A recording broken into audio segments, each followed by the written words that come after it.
वाई तालुक्यातील कुसगाव येथील क्रशर बाबतच्या विषयांमध्ये आमदार रोहित पवार यांची उडी। सोशल मीडियावर पोस्ट करत महसूल मंत्र्यांचे वेधले लक्ष। वाई तालुक्यातील कुसगाव येथील स्टोन क्रशर बाबत ग्रामस्थांनी आक्रमक भूमिका घेतली आहे। सातत्याने मागणी करून देखील प्रशासन कारवाई करत नसल्याने ग्रामस्थांनी मुंबईच्या दिशेने चाल करत लॉग मार्च काढला आहे। या विषयांमध्ये आता राष्ट्रवादी काँग्रेस शरदचंद्र पवार पक्षाचे आमदार रोहित पवार यांनी उडी घेतली असून महसूल मंत्र्यांकडे याविषयी कारवाई करण्याची मागणी केली आहे।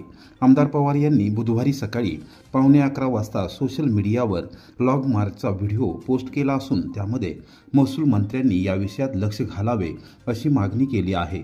खडी क्रशर कायमचे बंद करण्याच्या मागणीसाठी वाई तालुक्यातील ग्रामस्थांचा लॉग मार्च मुंबईच्या वेशीवर पोहोचला असून अद्यापही प्रशासनाने त्यांची दखल घेतली नाही। विशेष म्हणजे स्थानिक लोकप्रतिनिधींकडून तर साधी विचारपूसही करण्यात आली नाही। यातच मोठं गौडबंगाल आहे। याबाबत महसूल मंत्री चंद्रशेखर बावनकुळे हे काय निर्णय घेतात याकडे तमाम वाईवासियांचं लक्ष लागलं आहे। माझी त्यांना विनंती आहे की गेल्या 18 दिवसांपासून चालत आलेल्या या नागरिकांना न्याय द्या आणि नागरिकांच्या जीवावर उठलेला खडी क्रशरचा हा उद्योग कायमस्वरूपी बंद करण्याचा निर्णय घ्या अशी मागणी आमदार पवार यांनी या पोस्टमध्ये केली आहे। खालीद का शिवाजी चित्रपटाविरोधात पाटणमधील सकल हिंदू समाज आक्रमक दिला थेट आंदोलनाचा इशारा। खालीद का शिवाजी हा चित्रपट येत्या काही दिवसात रिलीज होत आहे। या चित्रपटावर पाटण तालुक्यातील हिंदू समाजाने आक्षेप घेतला आहे। छत्रपती शिवाजी महाराज यांचा खोटा इतिहास दाखवून हिंदू समाजाच्या भावना दुखावल्या गेल्याचा आरोप करत पाटणमध्ये सकल हिंदू समाजाकडून चित्रपटाच्या निर्मिती तसेच दिग्दर्शक यांच्यावर फौजदारी गुन्हा दाखल करावा अशी मागणी करणारे निवेदन बुधवारी सकाळी 10:30 वाजता देण्यात आले। आज खरं तर खालीद का शिवाजी या चित्रपटाच्या निमित्तानं संपूर्ण महाराष्ट्रामध्ये शिवप्रभूंच्या असणाऱ्या भक्तांच्या मध्ये एक असंतोष आहे आणि तो साहजिक आहे। कारण ऐतिहासिक चित्रपट हे मनोरंजनाचे विषय असू शकत नाहीये आणि त्यात म्हणजे शिवाजी महाराजांचा सारखा संवेदनशील विषय ज्यावेळेस आपण एखाद्या चित्रपटाच्या माध्यमातून हाताळतो त्यावेळी त्याला ऐतिहासिक अशी कोणती तरी बाजू असावी। इतिहास हा नेहमी ऐतिहासिक सत्यांच्यावर आधारित असावा, परंतु दुर्दैवानं खालीद का शिवाजी या चित्रपटामध्ये जे काय दाखवलेलं आहे, जी शिवाजी महाराजांची धर्मनिरपेक्ष बाजू दाखवण्यासाठी विशिष्ट समाजाचं 35% त्याच्यामध्ये योगदान असल्याचं दाखवतात, हे पूर्णतः चुकीचं आहे। गजानन मेंढळ्यांसारखा आयुष्यभर इतिहासाची पारायण केलेला इतिहासकार ज्यावेळेस इतिहास संशोधन करून अभ्यासपूर्ण सांगतो की महाराष्ट्रामधल्या शिवछत्रपतींच्या इतिहासामध्ये असं कुठेही नाही की 35% मुसलमान होते, अंगरक्षक होते, हे सगळ्या कथोकल्पित गोष्टी आहेत। आणि जर शिवाजी महाराजांच्या जन्माच्या अगोदर किंवा शिवाजी महाराजांनी स्वराज्य निर्मितीचा कार्यक्रम हाती घेतला त्या दरम्यान जी काही छत्रपती शहाजी महाराजांची जहागिरीचा कारभार शिवाजी महाराज सांभाळत होते त्या कालखंडामध्ये जे काही मुस्लिम होते ते होते, त्याबद्दल दुमत नाही। परंतु शिवाजी महाराजांनी स्वराज्य निर्मिती केल्यानंतर कुठेही शिवाजी महाराजांच्या स्वराज्य निर्मिती कार्यामध्ये 35% मुस्लिम असल्याचा पुरावा दिसत नाहीये। त्यामुळं चुकीचा इतिहास लोकांच्या समोर आणून कोणाची तरी खुशमबी करून अशा पद्धतीनं इतिहासाचं मोडतोड करू नये अशी आमची शिवप्रभूंची मागणी आहे। आम्हाला कोणाला विरोध नाही, पण जो इतिहास घडलेला नाही तो इतिहास चुकीच्या पद्धतीनं दाखवून इथल्या शिवप्रेमींच्या भावना आपण दुखवू नयेत। म्हणून या चित्रपटाच्या निर्मात्याला आमची विनंती आहे की पुन्हा एकदा तू इतिहासाचं अध्ययन कर, संशोधन कर, तसे पुरावे दाखव आणि मग हा चित्रपट तू काढण्याबद्दल काय नाही। तर अभिव्यक्ती स्वातंत्र्य असली तरी त्या अभिव्यक्ती स्वातंत्र्य म्हणजे स्वराचार असू शकत नाही। त्यामुळं आम्ही जे निवेदन दिलेलं आहे त्यामध्ये हा चित्रपटच मुळात चुकीच्या कल्पनांच्या आधारित आहे अशी आमची मागणी आहे, आमचं असं म्हणणं आहे। त्यामुळं हा चित्रपट रिलीज होऊ नये, अन्यथा महाराष्ट्रात असणारा जो खऱ्या अर्थाने शिवप्रेमींचा भक्त आहे तो हा चित्रपट रिलीज होऊ देणार नाही असं मला आज वाटतंय। खालीद का शिवाजी हा जो पिक्चर उद्या रिलीज होणार आहे तर त्या संदर्भात त्यामध्ये चुकीचा इतिहास दाखवलेला आहे। त्या संदर्भात आज आम्ही पोलीस स्टेशन या ठिकाणी निवेदन दिलेलं आहे, तहसीलदार प्रांत या ठिकाणी सुद्धा देणार आहे। तर हा पिक्चर रिलीज होऊ नये आणि जर कराडमध्ये रिलीज झाला तर त्याला सर्वस्वी थिएटर मालक जबाबदार असणार, एवढंच मी सांगतो।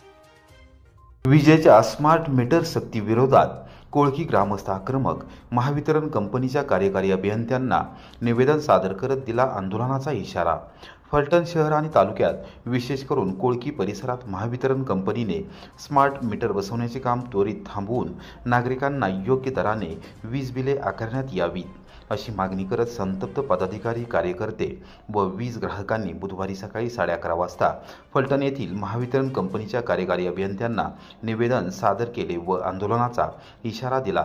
पूर्वसूचना न देता मीटर बसवल्याने आणि वाढीव बिले येत असल्याने नागरिकांनी संताप व्यक्त केला असून तातडीने स्मार्ट मीटरची सक्ती थांबवावी, अन्यथा वीज वितरण कंपनीविरोधात तीव्र आंदोलन छेडण्यात येईल असा इशारा जयकुमार शिंदे यांनी दिला आहे।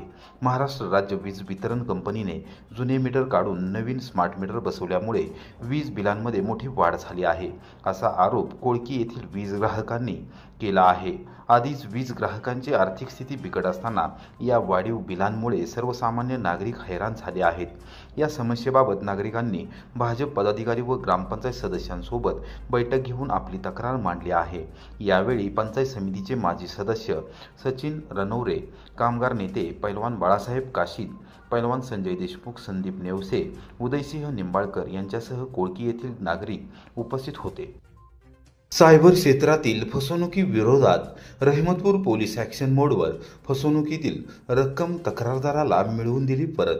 सायबर क्षेत्रात होणारी सर्वसामान्य नागरिकांची, विशेष करून युवकांची फसवणूक टाळण्यासाठी रहमतपूर पोलीस ठाण्याचे सहाय्यक पोलीस निरीक्षक सचिन कांडगे पाटील यांनी पुढाकार घेतला आहे। ॲक्शन मोडवर आलेल्या रहमतपूर पोलिसांनी बुधवारी सकाळी 11:30 वाजता तक्रारदाराला 33,500 रुपयांची रक्कम परत मिळवून दिली आहे। सहाय्यक पोलीस निरीक्षक सचिन कांडगे पाटील हे सायबर क्षेत्रातील गुन्हेगारांच्या मुसक्या आवळण्यासाठी सातत्याने प्रयत्नशील असतात। पोलीस अधीक्षक तुषार दोशी, अप्पर अधीक्षक वैशाली कडूकर यांच्या मार्गदर्शनाखाली त्यांनी सायबर पोलीस ठाण्याबरोबर समन्वय ठेवत सर्वसामान्यांच्या तक्रारीवर तात्काळ दखल घेत कार्यवाही केल्याने आजवर अनेकांना आपली रक्कम परत मिळाली आहे। रहमतपूर येथील मयूर मोहन शेंडे या 30 वर्षीय युवकाला अज्ञात व्यक्तीने संपर्क साधला आणि टेलिग्राम चॅनलवरून जॉब देतो असे सांगत एक टास्क दिले आणि टास्ककरिता रक्कम तक्रारदाराकडून घेतली। संबंधित तक्रारदाराने टास्क लाईक आणि शेअर केल्यानंतर मूळ रक्कम व त्यावरील परतावा परत मिळाल्याने त्याचा त्या व्यक्तीवर विश्वास बसला। त्यानंतर पुन्हा 33,500 रुपये रक्कम घेऊन अज्ञात व्यक्तीने टास्क दिले। त्यानंतर तक्रारदार यांनी दिलेले टास्क पूर्ण करून देखील टास्क पूर्ण केला नाही असे सांगत अज्ञात व्यक्तीने फसवणूक केली होती। याबाबत तक्रार दाखल होताच कांडगे पाटील यांनी तात्काळ सूत्रे हलवली आणि तपास पूर्ण करून संबंधित व्यक्तीस फसवणूक झालेली 33,500 रुपयांची रक्कम परत केली। फलटणच्या गिरवी नाक्यावर दिवसाच्या उजेडात थरार बनावट पिस्तुलातून गोळीबार करत चोरट्यांचा पोवारा करण्याचा प्रयत्न। फलटण शहरातील वर्दळीच्या गिरवी नाका परिसरात बुधवारी सायंकाळी 5:30 वाजण्याच्या सुमारास एका थरारक घटनेने मोठी खळबळ उडाली। पोलिसांनी काही संशयितांना पकडण्याचा प्रयत्न केला असता त्यांनी बनावट पिस्तुलातून हवेत गोळीबार करत पळून जाण्याचा प्रयत्न केल्याची माहिती घटनास्थळावरून मिळालेली आहे। काही भुरट्या चोऱ्यांच्या हालचाली संशयास्पद वाटल्याने पोलीस त्यांच्या मागावर होते। पोलिसांनी त्यांना पकडण्याचा प्रयत्न करताच चोरट्यांनी धावपळ सुरू केली। चोरट्यांनी आपल्या जवळील बनावट पिस्तुलाचा धाक दाखवत हवेत गोळ्या झाडल्या, मात्र पोलिसांनी अत्यंत शिताफीने आणि धाडसाने या संशयितांना ताब्यात घेतले। या घटनेत वापरण्यात आलेले पिस्तूल बनावट असल्याचे समोर आले आहे। या थरारक घटनेमुळे परिसरात काही काळ भीतीचे वातावरण निर्माण झाले होते।